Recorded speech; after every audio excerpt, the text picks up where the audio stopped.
Welcome to InfoStream, your daily current. Unsure what to listen to? Turn to us for today's headlines. Stay informed. Israeli officials demand Trump end Gaza war. Concerns rise regarding hostage situations.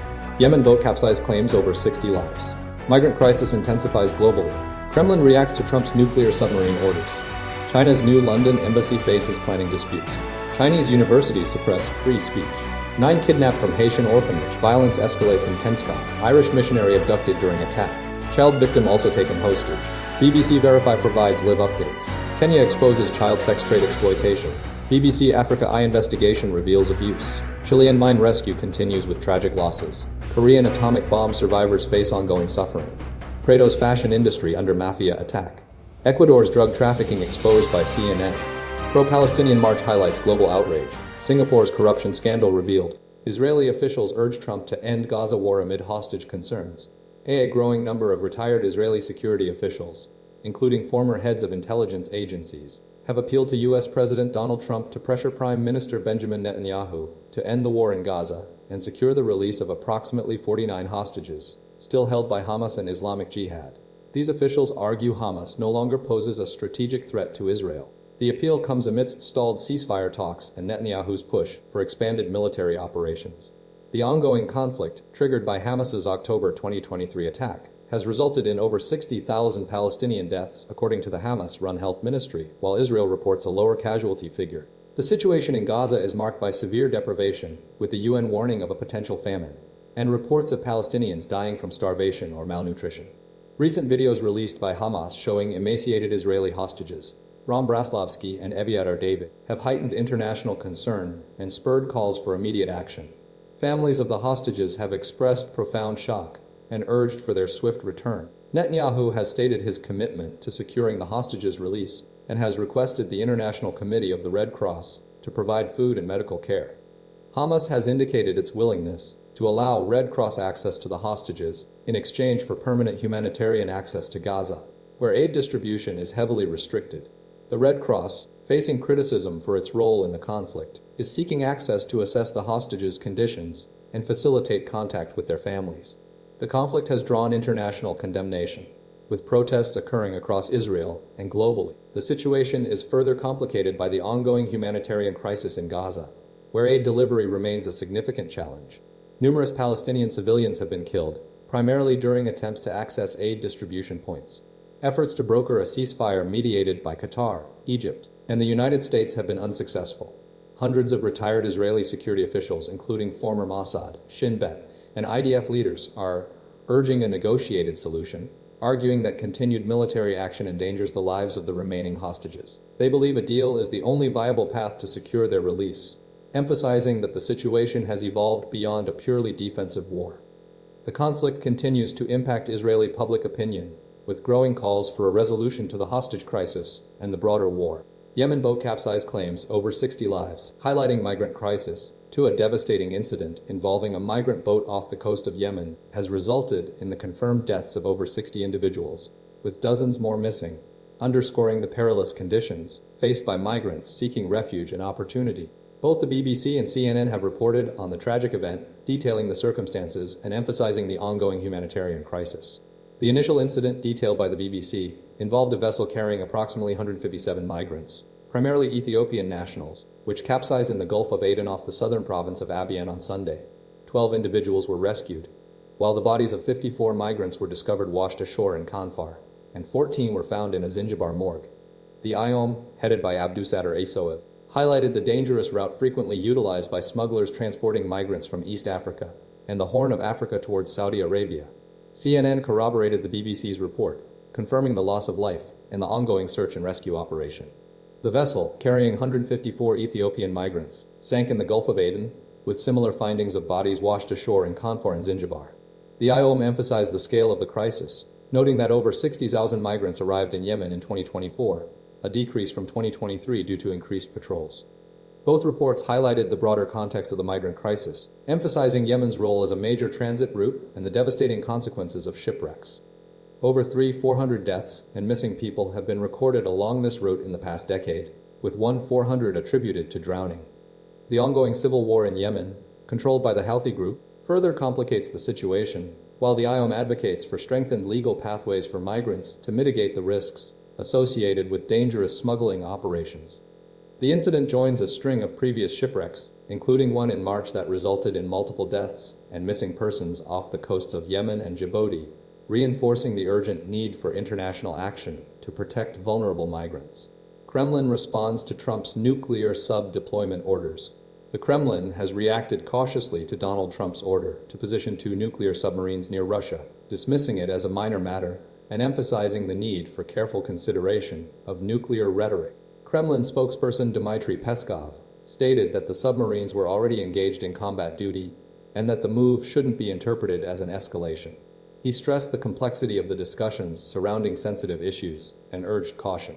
This response comes after Trump ordered the submarines to be deployed in response to comments from former Russian President Dmitry Medvedev, who had accused Trump of playing an ultimatum game regarding the war in Ukraine. The situation is further complicated by Trump's imposition of a deadline for Russia to reach a peace agreement by August 8, threatening severe tariffs on Russian exports if a ceasefire isn't achieved.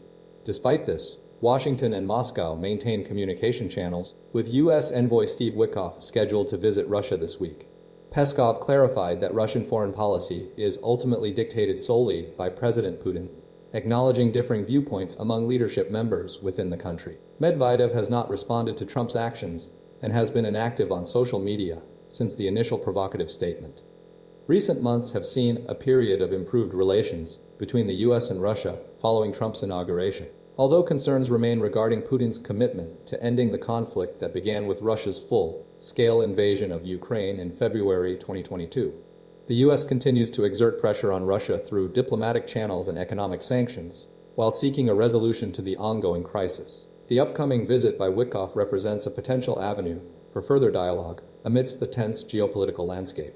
The emphasis remains on managing nuclear rhetoric and navigating the complexities of the Russia-Ukraine conflict. China's new London embassy, a contentious planning battle, the proposed construction of a massive Chinese embassy in London, planned for the historic Royal Mint Court site, has ignited a complex and contentious debate involving security concerns, diplomatic relations, and potential espionage risks. The project, spearheaded by China's first planning application submitted after a 2022 rejection, is now under review by the UK government following intervention by Deputy Prime Minister Angela Rayner. Central to the controversy is the perceived security threat posed by the embassy's scale and location. Critics, including Conservative MP Sir Ian Duncan Smith, argue that granting approval would constitute kissing up to China and prioritize economic benefits over human rights and cybersecurity. Concerns revolve around potential espionage, specifically the possibility of tapping into the city's fiber optic cables, which connect to numerous financial institutions. Security experts warn of vulnerabilities, with estimates suggesting up to half a mile around the embassy could be susceptible to eavesdropping.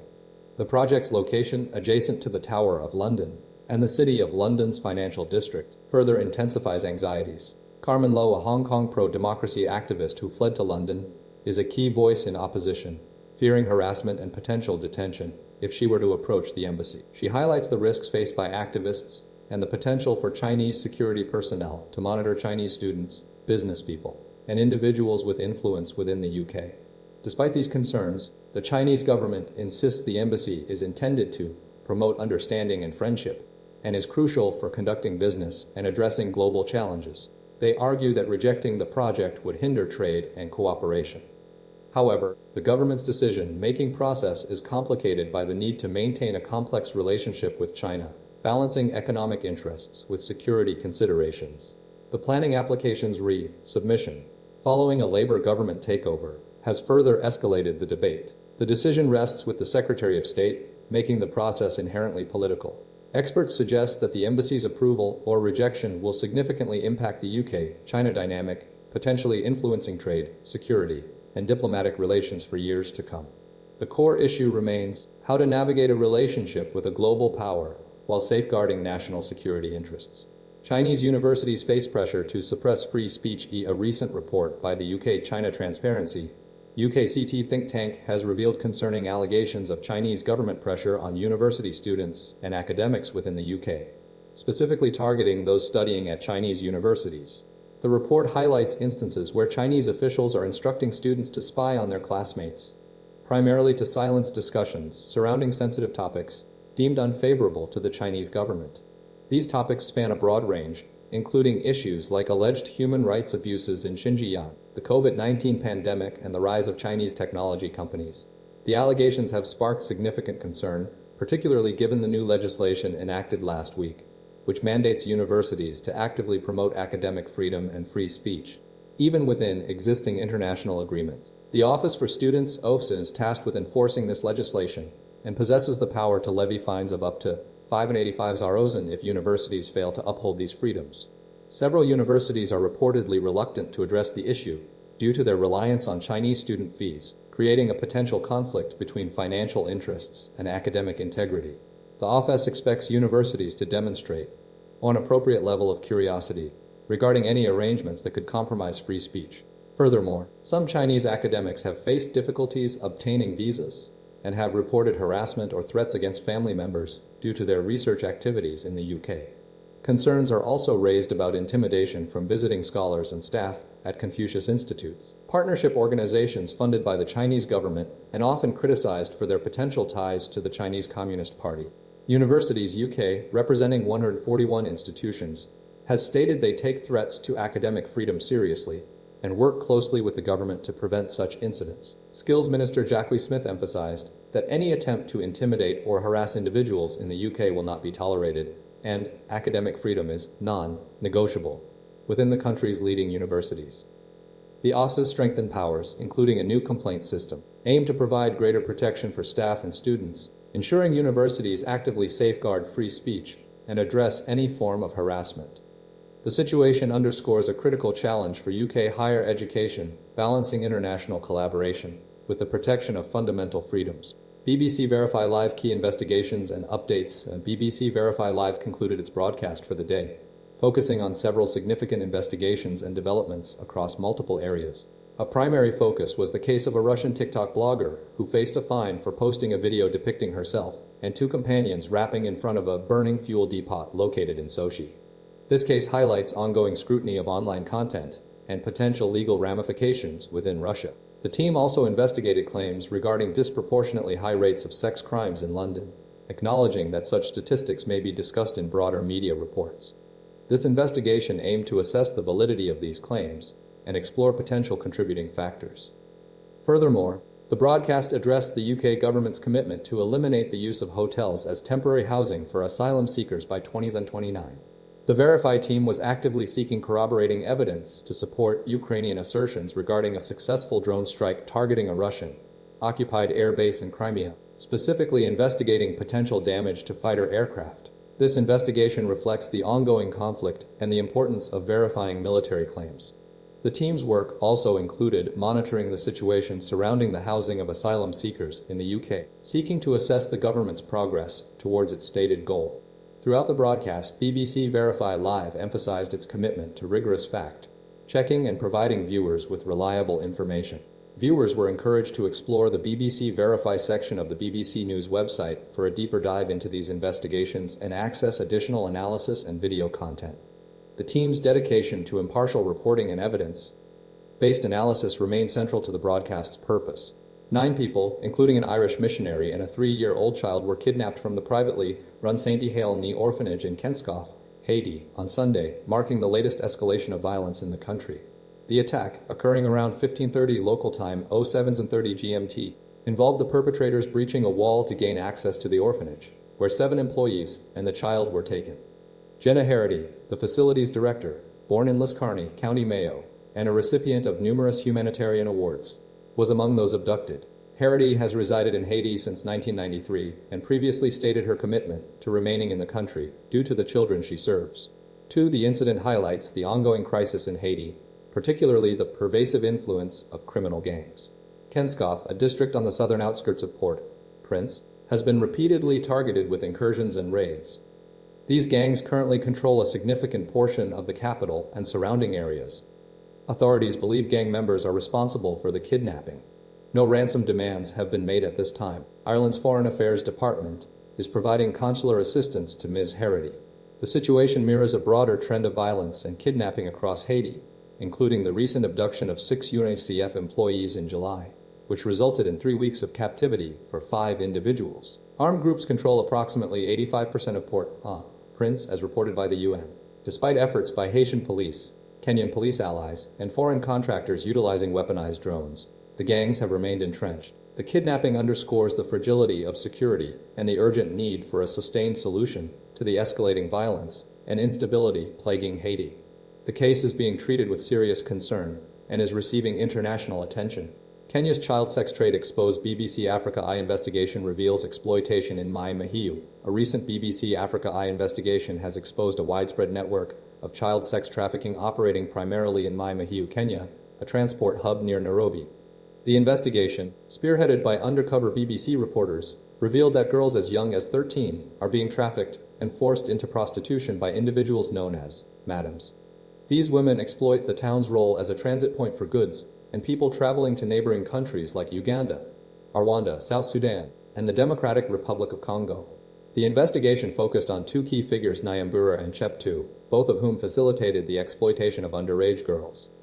Nyambura described the situation as easy to manipulate due to the girls' vulnerability, while Cheptu explained her business model, earning approximately 500 Kenyan shillings per transaction facilitated by the girls. The operation is fueled by the town's role as a transport hub, where truckers contribute to the demand for prostitution. The investigation highlighted the systemic issues contributing to this exploitation, including a lack of legal protections, the difficulty of securing testimonies from traumatized children, and the prevalence of HIV infection in the region. Former sex worker Baby Girl now provides refuge for girls who have escaped abuse, supported by USAID funding. She has established a community health center offering education, condoms, and support. Several young women shared harrowing stories of abuse and exploitation, including Lillian, who was filmed in the shower and subsequently raped, and Michelle, who was forced into sex work after losing her parents to HIV and fleeing domestic violence. These women, many of whom were orphaned or abandoned, were lured to Mayo seeking safety, only to find themselves trapped in a cycle of violence and exploitation. The investigation underscores the urgent need for increased law enforcement efforts, improved support systems for vulnerable children, and a comprehensive approach to tackling the root causes of child trafficking. The potential loss of USAID funding, due to the U.S. President's decision, threatens to halt Baby Girl's vital outreach programs, leaving these young women without essential support as they attempt to rebuild their lives. The investigation serves as a stark reminder of the ongoing challenges in combating this insidious crime. Chilean mine rescue continues amidst tragic loss of life. A desperate search for 2 remaining trapped Chilean miners continues following the confirmation of 5 fatalities at the El Teniente mine. Rescuers are working against the clock to locate the last 2 workers after a devastating collapse triggered by a 4.2 magnitude earthquake. The state-owned mining company, Codelco, announced the tragic news on Sunday, confirming that 4 miners had previously been confirmed dead, bringing the total death toll to 5. The collapse occurred deep within the mine, approximately 70 kilometers southeast of Santiago. The primary focus of the rescue operation is now centered on recovering the 2 miners still unaccounted for. Rescuers have made significant progress, having successfully cleared 24 meters of blocked passages within the mine's underground tunnels. This advancement represents a crucial step in the ongoing efforts to reach the trapped individuals. Families of the miners have been anxiously awaiting updates and information, frequently observed outside Codelco headquarters, highlighting the immense emotional toll of the situation. The earthquake, which struck on Thursday, caused the initial collapse, trapping miners at considerable depths. The rescue teams are employing advanced techniques and equipment to navigate the unstable conditions and locate the missing workers. Codelco has emphasized its commitment to prioritizing the safety and well-being of its employees and is dedicating all available resources to this critical operation. The situation remains fluid, and updates are being closely monitored by authorities and the international community. 80 years on, Korean atomic bomb survivors face ongoing suffering and stigma. To approximately 40,000 people perished or were injured in the devastating bombings of Hiroshima and Nagasaki, with a significant portion, estimated at up to 50,000, being Korean. These Koreans were primarily ethnic laborers working in Japan during the colonial period and faced compounded discrimination as habakusha and as Korean minorities. Records detailing their presence and experiences are incomplete due to the extensive destruction of city offices and the suppression of Korean names under Japanese colonial rule. Many Korean survivors, like Bae Kang, Maai, endured significant trauma and long-term health issues stemming from radiation exposure. Fear of contagion and societal stigma led to widespread concealment of their experiences, particularly amongst their families. These survivors often took on filthy and dangerous jobs, deemed unsuitable by the Japanese, and were denied official memorials for decades, with a cenotaph finally erected in the Hiroshima Peace Park only in the late 1990s. The challenges extended beyond immediate physical health. Following the attacks, tens of thousands returned to their newly independent South Korea, grappling with ongoing health problems and persistent social stigma. Unfounded rumors about radiation contagion further fueled prejudice. Currently, an estimated 1,600 South Korean survivors remain alive, with 82 residing at the Haitian Atomic Bomb Victim Center. Despite a 2016 law providing a monthly stipend of approximately $72, this assistance does not extend to their offspring or extended families, highlighting a critical gap in support. Second and third generation descendants continue to suffer from congenital illnesses linked to the bombings. The Haitian Center holds an annual commemoration on August 6th, hoping for increased awareness and recognition. Recent comparisons by U.S. President Donald Trump regarding strikes on Iran's nuclear facilities to the Hiroshima bombing underscored the ongoing lack of global understanding regarding the tragedy. The Nobel Peace Prize awarded to a Japanese hibakusha group in recognition of their efforts highlights the continued need for remembrance and education. The situation emphasizes the enduring consequences of nuclear warfare and the urgent requirement for comprehensive support for survivors and their families, advocating for future provisions to address the needs of subsequent generations. Prato's Chinese Mafia war, a fashion industry under siege. The escalating conflict in Prato, Italy, stemming from a Chinese mafia war, has transformed the city's fast fashion hub, a key player in European apparel production, into a battleground. The violence, culminating in the fatal shootings of Chinese nationals Zhang Deong and his girlfriend in Rome, is rooted in a struggle for control within the industry's complex network. The primary conflict centers on dominance over the production and transportation of hundreds of millions of clothing hangers and apparel items, a market valued at 100 million euros. The warring factions, led by figures like Zhang Naizhong, dubbed the Boss of Bosses, operate a sophisticated Prato system, characterized by corruption, tax evasion, and labor exploitation. This system relies on a vast network of small, Chinese-run subcontractors, often employing predominantly Chinese and Pakistani workers for around €3 an hour, working 13-hour shifts 7 days a week. These workers are frequently brought to Italy under precarious conditions, with little legal protection. Investigations reveal a well-oiled operation involving smuggling of fabric from China, illegal money transfers, and the promotion of illegal immigration to maintain a cheap labor force. The Mafia's influence extends beyond Prato, impacting operations in France, Spain, Portugal, and Germany. The group has been implicated in arson attacks targeting warehouses and factories. Corruption at multiple levels, including police involvement in facilitating access to databases, and the resignation of the Prato mayor due to alleged bribery, has fueled the conflict. Attempts to address the issues, such as securing contracts under Italian law for workers, have proven insufficient to halt the violence. The situation is further complicated by the legal challenges faced by Zhang Naizhong, whose 2022 acquittal in a major Chinese mafia trial highlights the difficulties in prosecuting these transnational criminal networks. Despite efforts by union organizers like Francesca Sufi to protect workers and secure legal protections, the risk of injury or worse remains high for those caught in the crossfire. The ongoing conflict underscores the deep-seated problems within Prato's apparel industry and the challenges of combating organized crime operating across borders. New Zealand's former top cop loses anonymity following child exploitation charges. Former New Zealand Deputy Police Commissioner Jevon McSkimming had his right to anonymity lifted on Monday following charges of possessing child sexual exploitation and bestiality material. The arrest occurred in June and involved 8 counts of possessing objectionable material, spanning from July 2020 to December 2024. McSkimming appeared in Wellington District Court, where his lawyer, Letizia Ord, confirmed there would be no further application for name suppression, stating it could lapse. He has yet to enter a plea. The investigation into McSkimming's conduct began in December 2024, leading to his suspension from his position on full pay.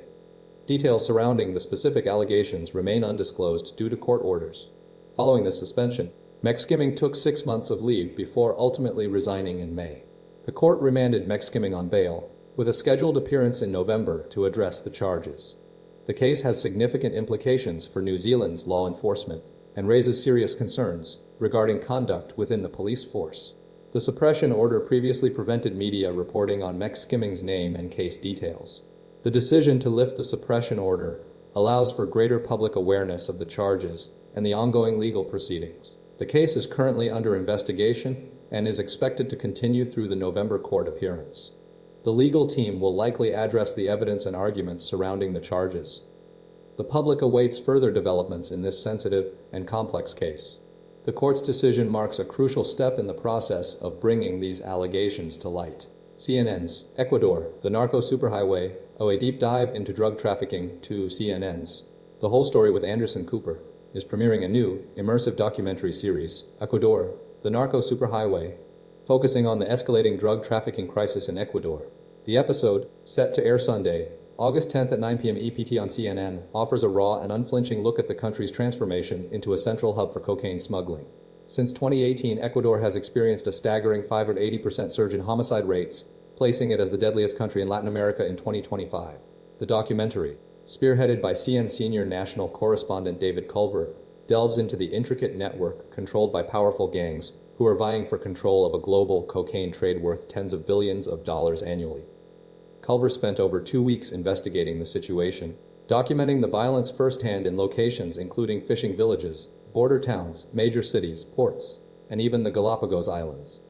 The series highlights the devastating impact of this trafficking system on ordinary Ecuadorians, showcasing interviews with grieving families, fishermen drawn into the trade, and even gang members admitting to their involvement.